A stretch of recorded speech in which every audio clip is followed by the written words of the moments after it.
Hello बच्चों, कैसे हैं सब। हर एक 12th बच्चे का कहीं ना कहीं ये सपना होता है कि मैथ्स के अंदर 100 आउट ऑफ 100 कैसे ला जाया सकता है, क्योंकि ये टोटली एक प्रैक्टिकल सब्जेक्ट होता है कि नहीं। तो घबराने की बिल्कुल भी जरूरत नहीं है बच्चों।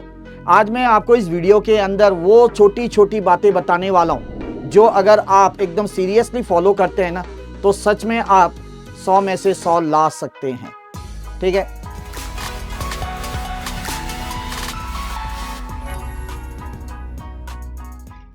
चलिए तो शुरुआत करते हैं बच्चों। अगर मैं बात करूं 100 मार्क्स का, तो जो 20 मार्क्स है वो आपका इंटरनल असेसमेंट का होता है, आप सबको पता है, प्रैक्टिकल मार्क्स होते हैं। बट जो पेपर आपका बनता है वो क्या होता है, वो आपका 80 मार्क्स का होता है कि नहीं है। इंटरनल असेसमेंट में ये टोटली जो आपका प्रैक्टिकल जो पेपर होते हैं, ये आराम से आपके इसमें 20 में से 20 तो आ जाते हैं। बट जहां पे दिक्कत आती है वो है आपके 80 में से 80 लाने के लिए। तो क्या स्ट्रैटेजी आपको अपनानी चाहिए, किस तरीके से आपको ध्यान में रखना है कि नहीं। जैसे हम कहते हैं कि किसी चीज की भी अगर शुरुआत करते हैं ना, जैसे आप मैथ्स पढ़ना शुरुआत करते हो, तो बच्चों उसके बारे में जानना सबसे पहले जरूरी है। जैसे कौन से चैप्टर का कितना वेटेज है ना, कितने आपके शॉर्ट क्वेश्चन आते हैं, कितने लॉन्ग क्वेश्चन आते हैं, ये सब चीजें आपको जानना जरूरी है। कौन सा चैप्टर आपको पहले करना है, कौन सा बाद में करना है, किसको ज्यादा इंपॉर्टेंस देना है, ये सब चीजें आपको ध्यान में रखनी होती हैं। तो ये सारी चीजें मैं आज इस वीडियो में बता रहा हूं, तो ध्यान से एक एक चीज फॉलो करना। ठीक है जी, चलो। तो सबसे पहले मैंने यहां पे कुछ 3 पॉइंट्स आप लोग के लिए बनाए हैं। ठीक है, ये 3 पॉइंट्स क्या हैं। तो सबसे पहला point, prepare each and every topic properly, क्योंकि यहां पे 80 में से 80 लाने की बात हो रही है। तो इसका मतलब हर एक टॉपिक जो है आपको बखूबी बहुत बेहतर तरीके से आपको तैयार करना पड़ेगा, एक भी टॉपिक मिस नहीं करना है। ठीक है जी। अगली बात, मैं आपके ऊपर ज्यादा बर्डन नहीं डाल रहा हूं, क्योंकि मैथ्स के साथ आपके और भी सब्जेक्ट्स होते हैं, उन पे भी आपको फोकस करना है। तो अगर मैथ्स के अंदर अगर मैं देखूं, ठीक है, तो आप लोग के टोटल जो चैप्टर्स है दोनों बुक को लेकर, मैथमेटिक्स पार्ट 1 एंड पार्ट 2, तो आपके टोटल 13 चैप्टर्स हैं बच्चों। ठीक है जी, 13 चैप्टर्स हैं। अब ये 13 चैप्टर्स की अगर मैं बात करूं, और अभी आपका महीना चल रहा है कौन सा, ये मंथ जून का, तो अगर मैं बात करूं तो try to complete 2 chapters in a month. एक महीने में अगर 2 चैप्टर्स भी आप कंप्लीट करते हो ना, तो आराम से दिसंबर एंड तक आपका पूरा कोर्स कंप्लीट हो जाएगा। क्या बोल रहा हूं, यस, दिसंबर एंड तक आपका पूरा कोर्स अच्छे से, क्योंकि एक महीने के अंदर 2 चैप्टर आसानी से हो सकते हैं, है कि नहीं। उसके क्वेश्चन प्रैक्टिस, जो आपने नोट्स बनाना है, ये सारा आराम से कर सकते हो। ध्यान से सोचो एक बार, हो सकता है ना, यस। और उसके बाद आपके पास जो टाइम बचेगा, जनवरी फरवरी का मिड लगा लो, मिड तक, तो उसमें आप अच्छे से रिवीजन कर सकते हैं। उसके बाद बच्चों काफी सारे बच्चे ऐसे हैं, क्या करते हैं, अलग अलग बुक उठा लेते हैं, अलग अलग बुक से अलग अलग चीजें करने लगते हैं। तो ऐसा मत करिए।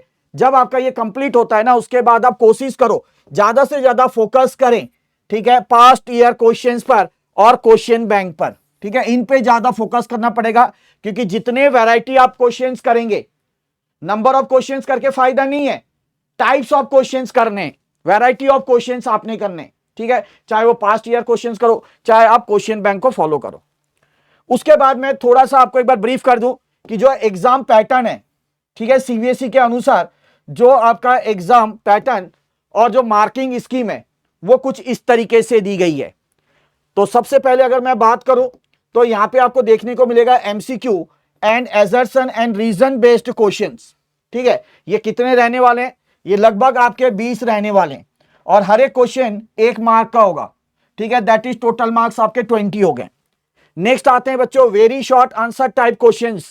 ठीक है, वेरी शॉर्ट टाइप जो क्वेश्चंस होते हैं वो आपके 5 होंगे, एक एक क्वेश्चन 2 मार्क्स का होगा, तो टोटल मार्क्स इसमें से आपके 10 हो गए।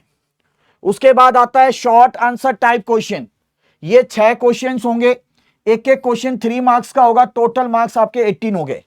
उसी तरीके से आ जाओ अब लॉन्ग आंसर टाइप क्वेश्चंस। ठीक है, ये नंबर ऑफ क्वेश्चंस इसमें 4 होते हैं, एक एक क्वेश्चन 5 मार्क्स का होगा, तो टोटल मार्क्स आपके 20 हो गए। और आखिरी में अगर बताऊं, केस बेस्ड या पैसेज बेस्ड क्वेश्चन भी पूछे जाते हैं, ये बहुत इंपॉर्टेंट क्वेश्चन होते हैं, ये ज्यादा से ज्यादा प्रैक्टिस करना भैया। ये आपके 3 क्वेश्चन दिए जाएंगे, और एक एक क्वेश्चन जो होगा या एक एक केस बेस्ड स्टडी जो क्वेश्चन होगा वो आपका 4 मार्क्स का होगा, तो 4 3 जा 12, ये टोटल करेंगे तो आपके यहाँ पे ये 80 मार्क्स आपके ये बन जाते हैं, है ना। ये 20 10 30 10 40 60 और 70-80।